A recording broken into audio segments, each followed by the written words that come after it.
Hello दोस्तों, welcome to my channel PR knowledge centre. आप लोगों का स्वागत है हमारे चैनल पे। आज मैं लाई हूँ आपके सामने पॉलिटिकल साइंस का लास्ट चैप्टर, मतलब फर्स्ट बुक का, जिसको हम करेंगे विश्व सामाजिक मंच एक मुक्त आकाश।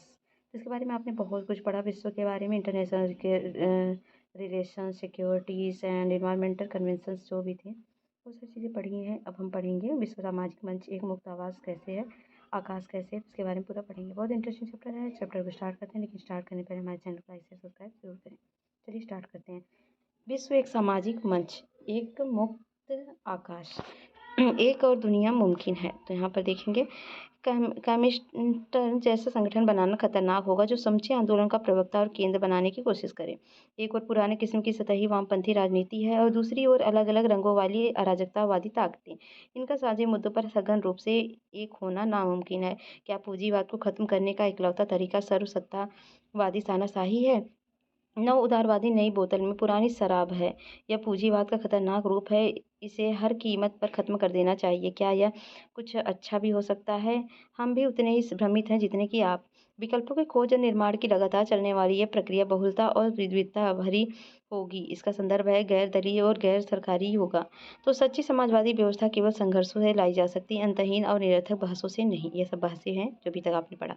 तो बेहतर है कि मुंबई प्रतिरोध 2004 तथाकथित विश्व सामाजिक मंच का विरोध कर रहा है। मुंबई प्रतिरोध ने विश्व सामाजिक मंच के अलोकतांत्रिक तौर तरीके तथा साम्राज्यवादी देशों और बड़े व्यापार के धन पर इसकी निर्भरता को उजागर किया। विश्व सामाजिक मंच साम्राज्यवादी वैश्वीकरण और युद्ध के खिलाफ पनपे रहे जुझारूपन को पटरी से उतारना और अपने हजम कर लेना चाहता है। सामाजिक मंच पर विश्व पूंजीवादी व्यवस्था को बनाए रखने के लिए संघर्ष को सुधारवाद की तरफ मोड़ना चाहता है। इससे साम्राज्यवाद के राजनीतिक आका और कठपुतली सरकारें तो शामिल हैं, लेकिन राष्ट्रीय मुक्ति आंदोलन की नुमाइंदगी नहीं। एनजीओ साम्राज्यवाद के दलाल ये जनता को भरमाते, बरगलाते और भ्रष्ट करते हैं। ठीक है, अब ये है परिचय। पुस्तक के इस अंतिम अध्याय में हम वैश्वीकरण पर बात करेंगे। वैश्वीकरण की चर्चा इस पुस्तक के कई अध्यायों में और कई पुस्तकों की पुस्तक में की गई है। हम शुरुआत वैश्वीकरण की अवधारणा के विश्लेषण और इसके कारणों की जांच से करेंगे। इसके बाद हम वैश्वीकरण के राजनीतिक, आर्थिक और सांस्कृतिक परिणामों की बात करेंगे।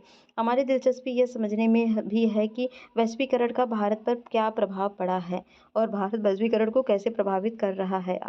आखिर में हम वैश्वीकरण को लेकर होने वाले प्रतिरोध पर नज़र डालेंगे और जानेंगे कि कैसे भारत के सामाजिक आंदोलन इस प्रतिरोध का हिस्सा है। वैश्वीकरण की अवधारणा। जनार्दन एक कॉल सेंटर में काम करता है। वह देर दोपहर में काम करने के लिए निकलता है। दफ्तर से घुसने के साथ ही वह जान बन जाता है, नया लहजा अख्तियार कर लेता है और हजारों किलोमीटर दूर बसे अपने ग्राहकों से बात करने के लिए एक नई भाषा बोलने लगता है। अपने घर में वह ना तो यह भाषा और ना ही इस लहजे में बोलता है। वह सारी रात काम करता है, जो दरअसल उसके विदेशी ग्राहकों के लिए एक दिन का समय होता है। जनार्दन एक ऐसे आदमी को अपनी सेवा प्रदान कर रहा है जिससे वह बहुत संभव है वह कभी आमने सामने की मुलाकात न कर सके। यही उसकी दिनचर्या है। जनार्दन की छुट्टियां भी भारतीय कैलेंडर से नहीं बल्कि अमेरिकी कैलेंडर से मेल खाती हैं, जहां उसके ग्राहक रहते हैं। अपनी 9 वर्षीय बेटी को जन्मदिन का उपहार देने के लिए रामधारी बाजार गया।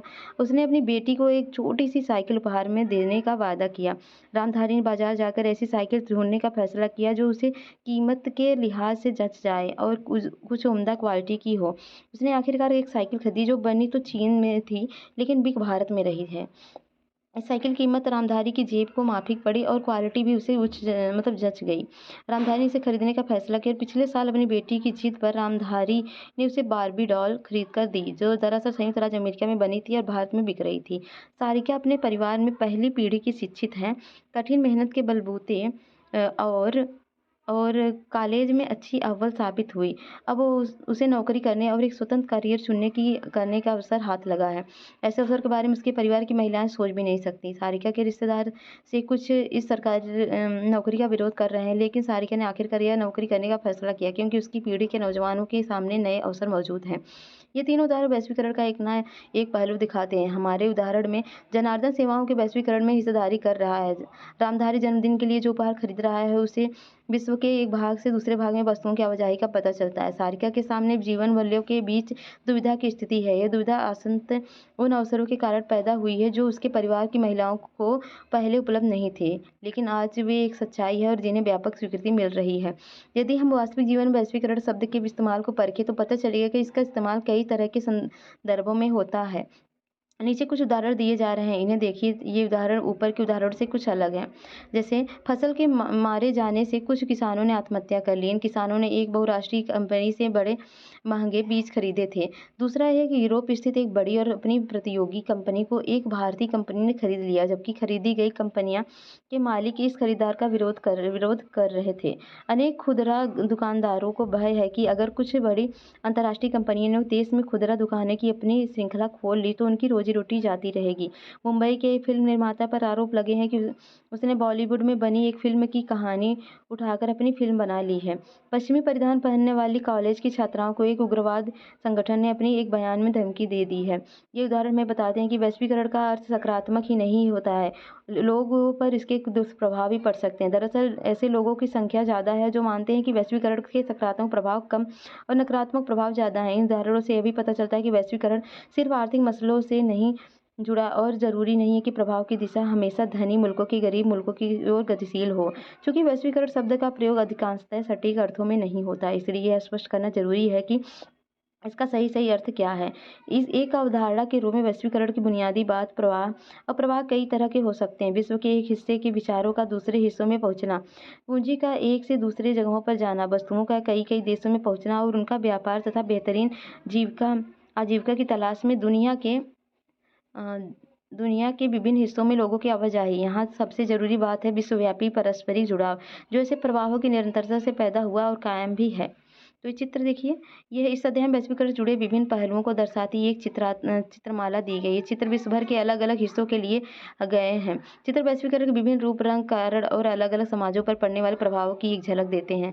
1 और 2 ये चित्र हमारे सामने विरोधाभासी स्थिति रखते हैं। इनमें भिन्न संस्कृतियों के लोग का संपर्क दिखाया गया है। इंटरनेट के माध्यम से अप्रत्यक्ष संपर्क बहुत ज़्यादा कारगर हुआ है। तीसरा, न्यूयॉर्क में संयुक्त राष्ट्र संघ के मुख्यालय के सामने प्रदर्शन है। और चौथा है हांगकांग में चल रही विश्व व्यापार संगठन की बैठक के दौरान विरोध प्रदर्शन। इन लोगों का मानना है कि वैश्वीकरण ने कुछ देशों के प्रति भेदभाव और बढ़ाया है। भारत में बिकने वाली चीन की बनी बहुत सी चीज़ें तस्करी की होती हैं और ये वैश्वीकरण के चलते तस्करी होती है। तो वैश्वीकरण एक बहुआयामी अवधारणा है। इसके राजनीतिक, आर्थिक और सांस्कृतिक अवतार हैं। इसके बीच ठीक भेद किया जाना चाहिए। यह मान लेना गलत है कि वैश्वीकरण केवल आर्थिक परिघटना है। ठीक इसी तरह मान लेना भी भूल होगी कि वैश्वीकरण एकदम सांस्कृतिक परिघटना है। वैश्वीकरण का प्रभाव बड़ा विषम रहा है। यह कुछ समाजों को बाकियों की अपेक्षा, समाज के एक हिस्से को बाकी हिस्सों की अपेक्षा ज़्यादा प्रभावित कर रहा है। ऐसे में जरूरी हो जाता है कि विशिष्ट संदर्भों पर पर्याप्त ध्यान दिए बिना हम वैश्वीकरण के प्रभाव के बारे में सर्वसामान्य निष्कर्ष निकालने से परहेज करें। वैश्वीकरण के कारण, क्या वैश्वीकरण की वजह क्या है? वैश्वीकरण की वजह, अगर वैश्वीकरण विचार, पूंजी, वस्तु और लोगों की आवाजाही से जुड़ी परिघटना है तो शायद यह पूछना असंगत ना होगा कि इस परिघटना में क्या कुछ नई बात है। अगर इन 4 तरह के प्रभावों की बात है तो फिर वैश्वीकरण मानव इतिहास के अधिकांश समय जारी रहा है। बहरहाल जो लोग तर्क देते हैं कि समकालीन वैश्वीकरण के साथ कुछ खास बात है, वे ध्यान दिलाते हैं कि नई बात है और इन प्रभावों की गति और उसके प्रसार का धरातल, ये दोनों बातें मौजूदा वैश्वीकरण को अनूठा बनाती हैं। वैश्वीकरण का एक मजबूत ऐतिहासिक आधार इसलिए ज़रूरी है कि हम इन प्रवाहों को इतिहास के संदर्भों में देखें। हालांकि वैश्वीकरण की कोई एक कारक जिम्मेवार नहीं है, फिर भी वैश्विक प्रौद्योगिकी अपने आप में एक अपरिहार्य कारण साबित हुई है। इनमें कोई शक नहीं कि टेलीग्राफ, टेलीफोन और माइक्रोचिप के नवीनतम आविष्कारों ने विश्व के विभिन्न भागों के बीच संचार की क्रांति कर दिखाई है। शुरुआत में जब छपाई की तकनीक आई थी तो उसने राष्ट्रवाद की आधारशिला रखी। इसी तरह आज हम अपेक्षा कर सकते हैं कि प्रौद्योगिकी का प्रभाव हमारे सोचने के तरीके पर पड़ेगा। हम अपने बारे में जिस ढंग से सोचते हैं और हम सामूहिक जीवन के बारे में जिस तर्ज पर सोचते हैं, प्रौद्योगिकी का उस पर असर पड़ेगा। विचार, पूंजी, वस्तुओं और लोगों की विश्व के विभिन्न भागों में आवाजाही की आसानी प्रौद्योगिकी में हुई तरक्की के कारण संभव हुई है। इन प्रवाह की गति में अंतर तो हो सकता है। उदाहरण के लिए विश्व के विभिन्न भागों की पूंजी और वस्तु की गतिशीलता लोगों की आवाजाही की तुलना में ज़्यादा तेज और व्यापक होगी। बहरहाल संचार साधनों की तरक्की और उनकी उपलब्धता मात्र से वैश्वीकरण अस्तित्व में आया हो, ऐसी बात नहीं है। तो यहाँ ज़रूरी बात यह है कि विश्व के विभिन्न भागों के लोग अब समझ रहे हैं कि वे आपस में जुड़े हुए हैं। आज हम इस बात को लेकर सजग हैं कि विश्व के एक हिस्से में घटने वाली घटना का प्रभाव विश्व के दूसरे हिस्से में भी पड़ेगा। ठीक है। तो आज हम ठीक है। बर्ड फ्लू अथवा सुनामी किसी एक राष्ट्र की हदों में सिमटे नहीं है रहते। ये घटनाएं राष्ट्रीय सीमाओं का जोर नहीं मानती है। ठीक इसी तरह से जब आर्थिक घटनाएं होती हैं तो उसका प्रभाव उनके मौजूदा स्थान अथवा क्षेत्रीय परिवेश तक ही सीमित नहीं रहता, बल्कि विश्व भर में महसूस किया जाता है। तो ये चित्र आप देखिए, 5वां है वैश्वीकरण के प्रतीक बन चुकी कुछ वस्तुएं हैं, और 6वां है पहली दुनिया के देशों में प्रवासी लोगों के काम करने की स्थिति की झलक देता एक चित्र है, और 7वां है वैश्वीकरण के दौर में बेगानेपन की स्थिति की ओर इशारा करता है एक चित्र, जो व्यक्ति अपनी जैकेट से शहर साफ कर रखो का संदेश दे रहा है। उसे शायद ही कल्पना हो कि इस जैकेट को बनाने वाले किस हालत में रहते हैं। और 8वां है जर्मनी में संस्कृति कलाकारों को पारंपरिक वेशभूषा में प्रस्तुत किया जा रहा है। तो सबसे सीधा सरल विचार यह है कि तो ठीक है, राजनीतिक प्रभाव देख लेते हैं। वैश्वीकरण के समकालीन प्रक्रियाओं के प्रभाव के बारे में जारी बहसों में एक यह है कि इसका राजनीतिक असर क्या हो रहा है। राज्य की प्रभुसत्ता, परंपरागत धारणा या वैश्वीकरण का असर कैसे होता है। इन सवाल का जवाब देते समय हमें कम से कम 3 पहलुओं का ध्यान रखना होगा। सबसे सीधा सरल विचार यह है कि वैश्वीकरण के कारण राज्य की क्षमता, यानी सरकारों को जो करना है उसे करने की ताकत में कमी आती है। पूरी दुनिया में कल्याणकारी राज्य की धारणा जब पुरानी पड़ गई और इसकी जगह न्यूनतम हस्तक्षेपकारी राज्य ने ले ली है, तो राज्य अब कुछ एक मुख्य कामों तक ही अपने को सीमित रखता है, जैसे कानून और व्यवस्था को बनाए रखना तथा अपने नागरिकों की सुरक्षा करना। इस तरह के राज्य ने अपने को पहले के कई ऐसे लोक कल्याणकारी कामों में खींच लिया है जिसका अर्थ लक्ष्य आर्थिक और सामाजिक कल्याण होता था। लोक कल्याणकारी राज्य की जगह अब बाजार आर्थिक और सामाजिक प्राथमिकताओं का मुख्य प्रमुख निर्धारक है। पूरे विश्व में बहुराष्ट्रीय निगम अपने पैर पसार चुके हैं और उनकी भूमिका बढ़ी है। इससे सरकारों के अपने दम पर फैसला करने की क्षमता में कमी आती है। इसी के साथ एक बात और भी है, वैश्वीकरण के हमारे राज्य की ताकत में कमी आती हो ऐसी बात नहीं है। राजनीतिक समुदाय के आधार के रूप में राज्य की प्रधानता को कोई चुनौती नहीं मिली है और राज्य कई अर्थ में आज भी प्रमुख है। विश्व की राजनीति में अब भी विभिन्न देशों के लिए बीच मौजूद पुरानी ईर्ष्या और प्रतिद्वंदिता की दखल है। राज्य कानून और व्यवस्था राष्ट्रीय सुरक्षा जैसे अपने अनिवार्य कार्यों को पूरा कर रहे हैं और बहुत सोच समझ कर अपने कदम उन्हीं दायरों से खींच रहे हैं जहां उनकी मर्जी हो। राज्य अभी भी महत्वपूर्ण बने हुए हैं। वस्तुतः कुछ मायनों में वैश्वीकरण के फलस्वरूप राज्य की ताकत में इजाफा हुआ है। आज राज्य के हाथ में अत्याधुनिक प्रौद्योगिकी मौजूद है जिसके बूते राज्य अपने नागरिकों के बारे में सूचनाएं जुटा सकते हैं। इन सूचनाओं के दम पर राज्य ज़्यादा कारगर ढंग से काम कर सकते हैं। उनकी क्षमता बढ़ी है, कम नहीं हुई है। इस प्रकार नई प्रौद्योगिकी के परिणाम स्वरूप राज्य अब पहले से ज़्यादा ताकतवर है। आर्थिक प्रभाव की बात करें तो वैश्वीकरण के आर्थिक पहलू के बारे में सब कुछ भले ही नहीं जाना जा सके, लेकिन यह कहा जा सकता है कि वैश्वीकरण के लेकर जारी बहसों का बड़ा हिस्सा और इस बहस की दिशा इसी पहलू से संबंधित है। इस समस्या का एक पक्ष तो यही है कि आर्थिक वैश्वीकरण को कैसे परिभाषित किया जाए। जैसे ही आर्थिक वैश्वीकरण का उल्लेख होता है, हमारा ध्यान अंतर्राष्ट्रीय मुद्रा कोष और विश्व व्यापार संगठन जैसी अंतर्राष्ट्रीय संस्थाओं तथा विश्व भर में आर्थिक नीतियों के निर्धारण में इनके द्वारा निभाई गई भूमिका पर आ जाता है। हालांकि वैश्वीकरण को इतने संकीर्ण नजरिए से नहीं देखा जाना चाहिए। आर्थिक वैश्वीकरण में अंतर्राष्ट्रीय संस्थाओं के अलावा भी कई खिलाड़ी शामिल हैं। आर्थिक वैश्वीकरण को अधिक व्यापक नज़र से समझने के लिए हमें इससे होने वाले आर्थिक फायदों के बंटवारे के अर्थ में सोचना चाहिए, यानी इस संदर्भ में कि किसे वैश्वीकरण से सबसे ज़्यादा फायदा हुआ और किसे सबसे कम। यह भी देखने की ज़रूरत है कि वैश्वीकरण के कारण किसने नुकसान उठाया। अमूमन जिस प्रक्रिया को आर्थिक वैश्वीकरण कहा जाता है उसमें दुनिया के विभिन्न देशों के बीच आर्थिक प्रवाह तेज हो जाता है। कुछ आर्थिक प्रवाह स्वेच्छा से होते हैं, जबकि कुछ अंतर्राष्ट्रीय संस्थाओं और ताकतवर देशों द्वारा जबरन लादे जाते हैं। जैसा कि हमने इस अध्याय की शुरुआत में देखा, ये प्रवाह कई किस्म के हो सकते हैं, जैसे वस्तुओं, पूंजी, जनता अथवा विचारों का प्रभाव। वैश्वीकरण के चलते पूरी दुनिया में वस्तुओं के व्यापार में इजाफा हुआ है।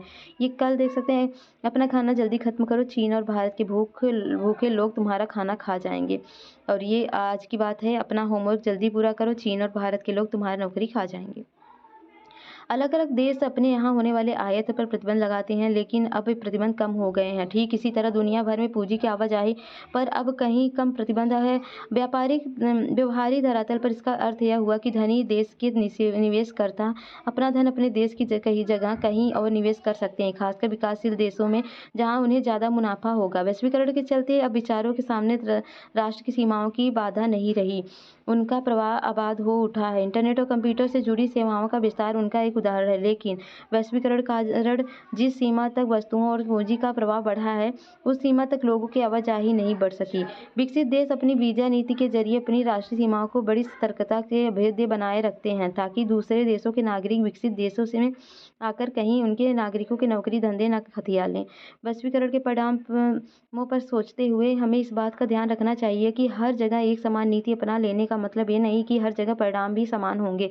वैश्वीकरण के कारण दुनिया के अलग-अलग हिस्सों में सरकारों ने एक सार आर्थिक नीतियों को अपनाया, लेकिन विश्व के विभिन्न भागों में इनके परिणाम अलग-अलग हुए हैं। यहाँ भी हमें सर्वसामान्य निष्कर्ष निकालने के बजाय संदर्भ विशेष पर ध्यान देना होगा। तो ठीक है, ये चित्र देख लेते हैं। 9वां और 10वां चित्र देखिए। दुनिया के विभिन्न हिस्सों में बनी चीज़ें पहली दुनिया के बाजार में बिकती हैं। पहले 2 चित्र बांग्लादेश और बल्गारिया में बनी चीज़ों को दर्शाते हैं। 11वां 12वां देखिए, ये 11वां है 12वां है। ये वैश्वीकरण विरोध में आयोजित विभिन्न सांस्कृतिक और राजनीतिक आयोजन का है। वैश्वीकरण के परिणाम पर सोचने हमें इस बात का ध्यान रखना चाहिए कि हर जगह एक समान नीति अपना लेने से तो ठीक है। ये चुका आर्थिक वैश्वीकरण के कारण पूरे विश्व में जनमत बड़ी गहराई में बढ़ गया और आर्थिक वैश्वीकरण के कारण सरकारें कुछ जिम्मेदारियों से अपने हाथ खींच रही है और इससे सामाजिक न्याय में सरोकार रखने वाले लोग चिंतित हैं। इसका कहना है कि आर्थिक वैश्वीकरण से आबादी के एक बड़े ही छोटे तबके को फायदा होगा, जबकि नौकरी और जन कल्याण, शिक्षा, स्वास्थ्य, साफ सफाई की सुविधा आदि के लिए सरकार पर आश्रित रहने वाले लोग बहरहाल हो जाएंगे। सामाजिक न्याय के पक्षधर इस बात पर जोर देते हैं कि कुछ संस्थानिक उपाय किए जाने चाहिए या कहे कि सामाजिक सुरक्षा कवच तैयार किया जाना चाहिए, ताकि लोग आर्थिक रूप से कमजोर और उन वैश्वीकरण के दुष्प्रभाव को कम किया जा सके। दुनिया के आंदोलनों की मान्यता है कि सामाजिक सुरक्षा कवच की बात अव्यवहारिक और इतना भर उपाय पर्याप्त नहीं होगा। ऐसे आंदोलनों ने बलपूर्वक किए जा रहे वैश्वीकरण को रोकने की आवाज लगाई, और क्योंकि इससे गरीब देश आर्थिक रूप से बर्बादी की कगार पर पहुंच जाएंगे। खासकर इन देशों के गरीब लोग एकदम बदहाल हो जाएंगे। कुछ अर्थशास्त्रियों ने आर्थिक वैश्वीकरण को विश्व की उपनिवेशीकरण कहा है। आर्थिक वैश्वीकरण की प्रक्रियाओं के समर्थकों का तर्क है कि इससे समृद्धि बढ़ती है, खुलेपन के कारण ज्यादा से ज्यादा आबादी की खुशहाली बढ़ती है, व्यापार की बढ़ती से हर देश को अपना बेहतर कर दिखाने का मौका मिलता है, जिससे पूरी दुनिया को फायदा होगा। इन लोगों का कहना है कि आर्थिक वैश्वीकरण परिहार और इतिहास की धारा को अवरुद्ध करना कोई बुद्धिमानी नहीं है। और वैश्वीकरण के मध्यमार्गी समर्थकों का कहना है कि वैश्वीकरण ने चुनौतियां पेश की है और सजग सचेत होकर पूरी बुद्धिमत्ता से इसका सामना किया जाना चाहिए। बहरहाल इस बात से इनकार नहीं किया जा सकता कि पारस्परिक निर्भरता की रफ्तार अब तेज हो रही है और वैश्वीकरण के फलस्वरूप विश्व के विभिन्न भागों में सरकार, व्यवसाय तथा लोगों के बीच जुड़ाव बढ़ रहा है। सांस्कृतिक प्रभाव वैश्वीकरण के परिणाम सिर्फ आर्थिक और राजनीतिक दायरों पर ही नजर नहीं आते हैं। हम घर बैठे हों तब भी इनकी चपेट में होते हैं। हम जो खाते पीते, पहनते हैं, सोचते हैं, सब पर इसका असर नजर आता है। हम जिन बातों को अपनी पसंद कहते हैं वे बातें वैश्वीकरण के असर में तय होती हैं। वैश्वीकरण के सांस्कृतिक प्रभाव को देखते हुए इस भय को बल मिलता है कि ये प्रक्रिया विश्व की संस्कृति को खतरा पहुंचाएगी। वैश्वीकरण से यह होता है कि क्योंकि वैश्वीकरण सांस्कृतिक समरूपता से ले आता है। सांस्कृतिक समरूपता का यह अर्थ नहीं है कि विश्व संस्कृति का उदय हो रहा है। विश्व संस्कृति के नाम पर दरअसल शेष विश्व पर पश्चिमी संस्कृति लादी जा रही है। हम लोग अमेरिका वर्चस्व वाले अध्याय 3 में वर्चस्व के सांस्कृतिक अर्थ के अंतर्गत इस बात को पढ़ चुके हैं कि कुछ लोगों का तर्क है कि बर्गर अथवा नीली जीन्स की लोकप्रियता का नजदीकी रिश्ता अमेरिकी जीवन शैली के गहरे प्रभाव से है, क्योंकि राजनीतिक और आर्थिक रूप से प्रभुशाली संस्कृति के कम ताकतवर समाजों पर अपनी छाप छोड़ती है और संसार वैसा ही दिखता है जैसा ताकतवर संस्कृति से बनाना चाहती है।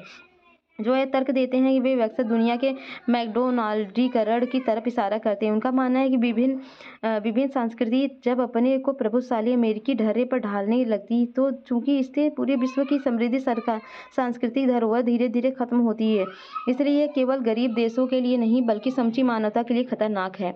तो ये चित्र देखिए 13वां 14वां, ये देखिए। और ये मुंबई और पोर्टो एंग्लेरे में संपन्न वर्ल्ड सोशल फोरम के 2 सम्मेलनों के वैश्वीकरण के विरोध में प्रदर्शन का है। और 15वां देखिए प्रवासियों के समर्थन में एक आंदोलन शिरकत करती हुई एक शिक्षिका।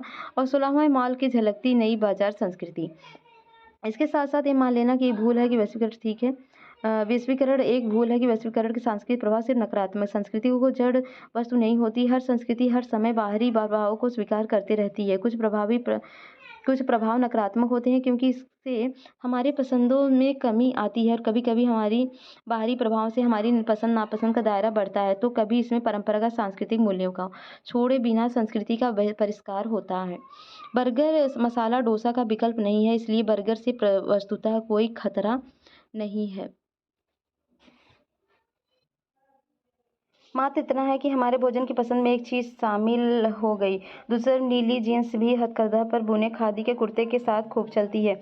यहाँ हम बाहरी प्रभावों से एक अनूठी बात देखते हैं कि नीली जीन्स के ऊपर खादी का कुर्ता पहना जा रहा है। मज़ेदार बात तो यह है कि इस अनूठे पहरावे को अब उसी देश को निर्यात किया जा रहा है जिसने हमें नीली जीन्स दी है। जीन्स के ऊपर कुर्ता पहने अमेरिकियों को देखना अब संभव है। वो फिर से एक हिंदुस्तानी। कॉल सेंटर की कहानी, एक कर्मचारी की जवानी। कॉल सेंटर में काम करना अपने आप में आँख खोल देने वाला साबित हो सकता है। आप अमेरिकियों को फ़ोन कॉल निपटाते हैं और आपको असली अमेरिकी संस्कृति की एक झलक मिलती है। एक औसत अमेरिकी हमारी अपेक्षा से कहीं ज़्यादा जीवंत और ईमानदार होता है। बहरहाल हर फ़ोन कॉल हमारी बातचीत खुशगवार नहीं होती। आपके पास अविवेकी और बदज़बान लोगों के भी फ़ोन कॉल आते हैं। कॉल हिंदुस्तान में अटेंड की जा रही है और ये जानकर फ़ोन करने वाले का लहज़ा कभी-कभी नफ़रत से भर उठता है और इससे निपटना बहुत तनाव का काम होता है। अमेरिकी हर भारतीय को इस रूप में देखने लगे हैं मानो वह उनकी नौकरी छीनने वाला हो। आपको कुछ फ़ोन ऐसे भी अटेंड करने होते हैं जिनकी शुरुआत इस पंक्ति से होती है, चंद मिनट पहले मैंने एक दक्षिण अफ्रीकी से बात की और एक हिंदुस्तानी से मुखातिब हुआ, या आ रही किस्मत। फिर एक हिंदुस्तानी, प्लीज़ किसी अमेरिकी से बात कराइए। ऐसी स्थिति में सामने वाले से पटरी बैठाना मुश्किल हो जाता है। ठीक है। तो सांस्कृतिक समरूपता वैश्वीकरण का एक पहलू है जो वैश्वीकरण से इसका उल्टा प्रभाव भी पैदा हुआ है। वैश्वीकरण की हर संस्कृति कहीं ज़्यादा अलग और विशिष्ट होती जा रही है। इस प्रक्रिया को सांस्कृतिक विभिन्नीकरण कहते हैं। इसका मतलब यह नहीं कि संस्कृति के मेलजोल में उसकी ताकत का सवाल गौड़ है, परंतु इस बात पर भी ध्यान देना चाहिए कि सांस्कृतिक प्रभाव एक तरफा नहीं होता है। भारत और वैश्वीकरण, हमने पहले इशारा किया कि दुनिया के विभिन्न भागों में वैश्वीकरण इतिहास की विभिन्न कालावधियों में पहले भी हो चुका। पूंजी, वस्तु, विचार और लोगों की आवाजाही का भारतीय इतिहास कई सदियों का है। औपनिवेशिक दौर में ब्रिटेन के साम्राज्यवादी मंसूबों के परिणामस्वरूप भारत आधारभूत वस्तुओं और कच्चे माल का निर्यातक तथा बने बनाए सामानों का आयात देश था। आज़ादी हासिल करने के बाद ब्रिटेन के साथ अपने इन अनुभवों से सबक लेते हुए हमने फैसला किया कि दूसरे पर निर्भर रहने के बजाय खुद सामान बनाया जाए। हमने यह भी फैसला किया कि दूसरे देशों को निर्यात की अनुमति नहीं होगी। हमने यह भी फैसला किया कि दूसरों देशों को निर्यात की अनुमति नहीं होगी ताकि हमारे उत्पाद की चीज़ों को बनाना सीख सकें। इस संरक्षणवाद से कुछ नई दिक्कतें पैदा हुई। कुछ क्षेत्रों में तरक्की हुई तो कुछ क्षेत्रों में जैसे स्वास्थ्य, आवास और प्राथमिक शिक्षा पर उतना ध्यान नहीं दिया गया जितना कि वे हकदार थे। भारत में आर्थिक वृद्धि की दर धीमी रही। 1991 वित्तीय संकट से उबरने और आर्थिक वृद्धि की ऊंची दर हासिल करने की इच्छा से भारत में आर्थिक सुधारों की योजना शुरू हुई। इसके अंतर्गत विभिन्न क्षेत्रों पर आयात बाधाएं हटाई गईं। इन क्षेत्रों में व्यापार और विदेशी निवेश में भी शामिल है। कहना जल्दबाजी होगी भारत के ये सब कितना अच्छा साबित हुआ है, क्योंकि अंतिम कसौटी ऊंची वृद्धि दर नहीं बल्कि इस बात को सुनिश्चित करना है कि आर्थिक बढ़वार के फायदों में सबका साझा हो ताकि हर कोई खुशहाल बने। तो ये चित्र देखिए 17वां, विज्ञापन को बेअसर करता है एक आदमी पेप्सी, और चीनी माल में अटा जापानी बाजार, और ग्लोबल बाजार का लोकल चेहरा 19वां है, एशिया में बड़ी कंपनियों का देशीकरण। वैश्वीकरण का प्रतिरोध। हम देख चुके हैं कि वैश्वीकरण बड़ा बहस तलब मुद्दा है और पूरी दुनिया में इसकी आलोचना हो रही है। वैश्वीकरण के आलोचक कई तर्क देते हैं। वामपंथी राजनीति रुझान रखने वालों का तर्क है कि मौजूदा वैश्वीकरण विश्वव्यापी पूंजीवादी की एक खास अवस्था है जो धनिकों को ज़्यादा धनी और तथा इनकी संख्या में कमी और गरीबों को और ज़्यादा गरीब बनाती है। राज्य के कमजोर लोग होने से गरीबी के हित की रक्षा करने की तो क्षमता में कमी आती है। वैश्वीकरण के दक्षिणपंथी आलोचक इसके राजनीतिक, आर्थिक और सांस्कृतिक प्रभाव को लेकर चिंतित हैं। राजनीतिक अर्थों में उन्हें राज्य के कमजोर होने की चिंता है। वे चाहते हैं कि कम से कम कुछ क्षेत्रों में आर्थिक निर्भरता और संरक्षणवाद का दौर फिर कायम हो। सांस्कृतिक संदर्भ में इसकी चिंता और परंपरागत संस्कृति की हानि होगी और लोग अपनी सदियों पुराने जीवन मूल्य तथा तौर तरीके से हाथ धो देंगे। यहाँ हम गौर करें कि वैश्वीकरण विरोधी आंदोलन में भी विश्वव्यापी नेटवर्क में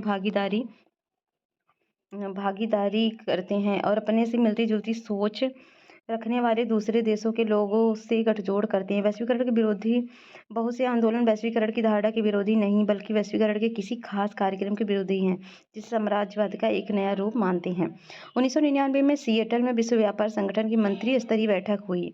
यहाँ बड़े पैमाने पर विरोध प्रदर्शन हुए। आर्थिक रूप से ताकतवर देशों द्वारा व्यापार के अनुचित तौर तरीके अपनाने के विरोध में प्रदर्शन हुए। विरोधियों को का यह तर्क था कि उदीयमान वैश्विक आर्थिक व्यवस्था में विकासशील देशों के हितों को समुचित महत्व नहीं दिया गया है। नव उदारवादी वैश्वीकरण के विरोधों का एक विश्वव्यापी मंच वर्ल्ड सोशल फोरम है। इस मंच के तहत मानवाधिकार कार्यकर्ता, पर्यावरणविद और मजदूर, युवा, महिला कार्यकर्ता एकजुट होकर नव उदारवादी वैश्वीकरण का विरोध करते हैं। वर्ल्ड सोशल फोरम की पहली बैठक 2001 में ब्राजील के पोर्टो अल्गेरे में हुई। 2004 में इनकी चौथी बैठक मुंबई में हुई और इनकी बैठक ब्राजील में मार्च 2018 में हुई है। भारत और वैश्वीकरण का प्रतिरोध। वैश्वीकरण के प्रतिरोध को लेकर भारत के अनुभव क्या है? सामाजिक आंदोलन में लोगों को अपने पास पड़ोस की दुनिया को समझने में मदद मिलती है। लोगों को अपनी समस्याओं के हल तलाशने में भी सामाजिक आंदोलन में मदद मिलती है। भारत में वैश्वीकरण का विरोध कई हलकों से हो रहा है। आर्थिक वैश्वीकरण के खिलाफ वामपंथी तेवर की आवाजें राजनीतिक दलों की तरफ उठी हैं, जो इंडियन सोशल फोरम जैसे मंचों से भी। औद्योगिक, श्रमिक और किसानों के संगठन बहुराष्ट्रीय निगमों के प्रवेश का विरोध किया है। कुछ वनस्पति मसलन नीम को अमेरिकी और यूरोपीय फर्मों में पेटेंट कराने की प्रयास किए, इनका भी कड़ा विरोध हुआ है। वैश्वीकरण का विरोध राजनीति के दक्षिणपंथी खेमों में भी हुआ है। यह खेमा विभिन्न सांस्कृतिक प्रभावों का विरोध कर रहा है, जिसमें केबल नेटवर्क के जरिए उपलब्ध कराए जा रहे विदेशी टीवी चैनलों से लेकर वैलेंटाइन डे मनाने तथा स्कूल कॉलेजों के छात्र छात्राओं की पश्चिमी पोशाकों के लिए बढ़ती अभिरुचि तक का विरोध शामिल है। तो ठीक है, चैप्टर नहीं खत्म होता है। प्रश्न है, इसका आंसर देने का प्रश्न करिएगा। देखिए ऑब्जेक्टिव क्वेश्चन भी कितने अच्छे अच्छे हैं, तो इसको तो मैं कराऊंगी, लेकिन इसके लिए आप भी करिए। तो ये चित्र देखिए, ये है राजनीतिक विश्व का, अच्छे से देख लीजिए। और ये है सस्टेनेबल डेवलपमेंट गोल। तो सस्टेनेबल डेवलपमेंट गोल पहला है सब जगह गरीबी का इसके सभी रूपों में अंत करना, मतलब नो पॉवर्टी। और दूसरा है जीरो हंगर, भुखमरी समाप्त करना, खाद्य सुरक्षा, बेहतर पोषण हासिल करना तथा सतत कृषि को बढ़ावा देना। और तीसरा है गुड हेल्थ एंड वेलबींग, स्वस्थ जीवन सुनिश्चित करना और सभी के लिए आजीवन तंदुरुस्ती को बढ़ावा देना। और चौथा है क्वालिटी एजुकेशन, समावेशी और न्याय संगत गुणवत्तापूर्ण शिक्षा सुनिश्चित करना और सभी के लिए आजीवन शिक्षा प्राप्ति के अवसरों को बढ़ावा देना। पाँचवां है जेंडर इक्वालिटी, लैंगिक समानता हासिल करना और सभी महिलाओं और बालिकाओं को सशक्तिकरण करना। और छठवां है क्लीन वाटर एंड सैनिटेशन, सभी के लिए जल और स्वच्छता की उपलब्धता और सतत प्रबल सुनिश्चित करना। और सेवन है अफोर्डेबल एंड क्लीन एनर्जी, सभी के लिए किफ़ायती, भरोसेमंद, सतत और आधुनिक ऊर्जा की उपलब्धि सुनिश्चित करना। आठवां है decent work and economic growth, सभी के लिए सतत, समावेशी, संधारणीय आर्थिक विकास और पूर्ण लाभकारी रोजगार और उचित कार्य को बढ़ावा देना। 9 है इंडस्ट्री, इनोवेशन एंड इंफ्रास्ट्रक्चर, समुत्थानशील और संरचना का निर्माण करना, समावेशी और संधारणीय औद्योगिकरण को बढ़ावा देना और न्यायोन्मेष को उत्साहित करना। और 10वां है रिड्यूस इनइक्वालिटीज़, राष्ट्रों के अंदर उनके बीच असमानता को कम करना। और 11वां है सस्टेनेबल सिटीज़ एंड कम्युनिटीज़, शहरों और मानव बस्तियों का समावेशी, सुरक्षित, समुत्थानशील और संधारणीय बनाना। 12वां है रिस्पॉन्सिबल कंजप्शन एंड प्रोडक्शन, सतत उपभोग और उत्पादन पैटर्न सुनिश्चित करना। 13वां है क्लाइमेट एक्शन, जलवायु परिवर्तन और उसके प्रभावों से निपटने के लिए तत्कालीन कार्रवाई करना। और 14 है लाइफ बिलो वाटर, सतत विकास के लिए महासागरों, समुद्रों और समुद्री संसाधनों का संरक्षण करना और इसका संधारणीय तरीके से उपयोग करना। और लाइफ ऑन लैंड 15वां है स्थलीय पारिस्थितिकी तंत्रों का संरक्षण और पुनरुद्धार करना और इनके सतत उपयोगों को बढ़ावा देने वाले वनों का सतत तरीके से प्रबंधन करना और मरुस्थल रोधी उपाय करना। और 16 है पीस, जस्टिस, स्ट्रॉन्ग इंस्टीट्यूशंस, सतत विकास के लिए शांतिपूर्ण और समावेशी सोसाइटी को बढ़ावा देना और सभी को न्याय उपलब्ध कराना तथा सभी स्तरों पर कारगर, जवाबदेही और समावेशी संस्थाओं का निर्माण करना। और 17वां पार्टनरशिप फॉर द गोल्स, कार्यान्वयन के उपायों का सुदृढ़ीकरण करना और सतत विकास के लिए वैश्विक भागीदारी का पुनरुत्थान करना। तो ये चैप्टर यहीं पर ख़त्म होता है। और ठीक है, तो मिलते हैं नेक्स्ट वीडियो में नेक्स्ट चैप्टर के साथ। तब तक के लिए जय हिंद, जय भारत। जाने से पहले चैनल को लाइक से सब्सक्राइब जरूर करिएगा।